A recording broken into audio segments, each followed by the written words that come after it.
Yung mga chong, nandito tayo ngayon sa Makina Moto Show 2024 at na-invite tayo ni FKM Philippines para makita, masaksihan ang bagong-bagong motor nila na ilalabas lang dito sa Makina Moto Show 2024.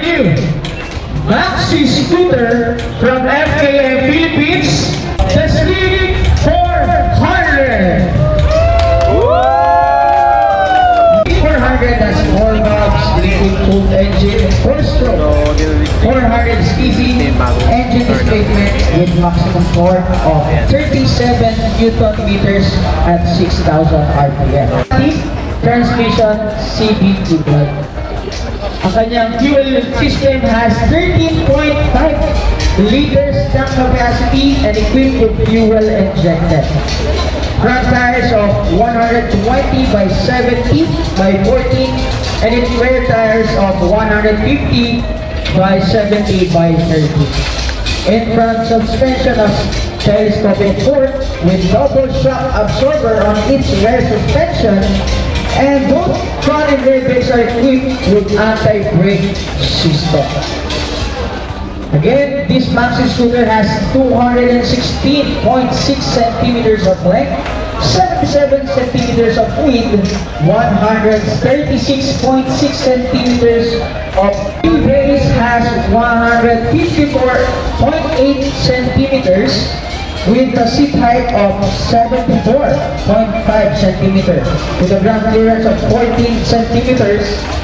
And lastly, if this scooter has 200 kilograms of its curb weight.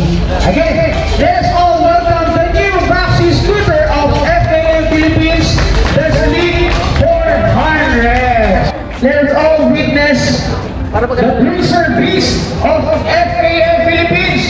Wala iba kundi yan, the Glider 500S!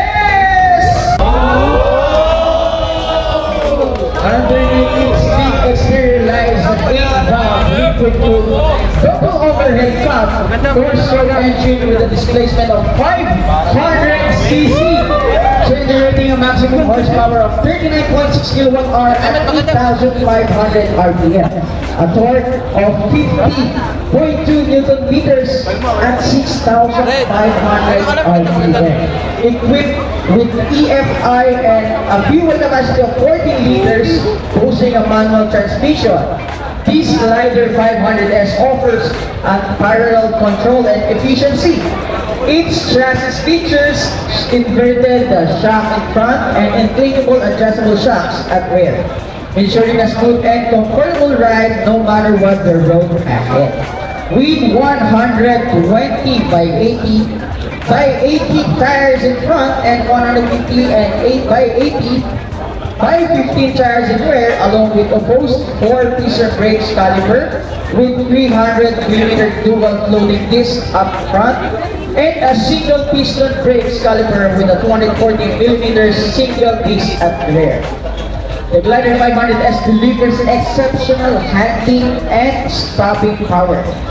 Let's not forget this impressive dimension of wheelbase of 154 centimeters, a height of 705 centimeters, and a ground clearance of 15 centimeters with a curb weight of 200 kilograms. Again, let us all welcome the Beast Cruiser, the Glider 500.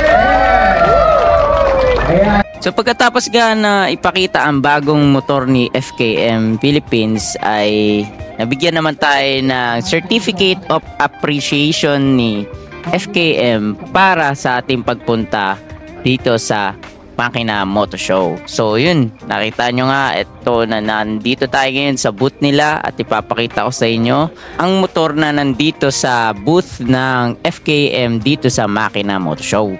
Bukod sa mga big bikes nila, meron din sila ditong tinatawag na LTS 125. Naman ang FKM Venture 150. Ito naman ang Sleek 150. Meron nga din sila dito na tinatawag na Fyro 175. At ito naman ang pinakagusto ko sa model nila ngayon, ang Labi 150cc. So yun lang mga chong, no? Maraming salamat sa FKM Philippines sa pag-invite sa atin. Yun lang, maraming salamat. Peace out!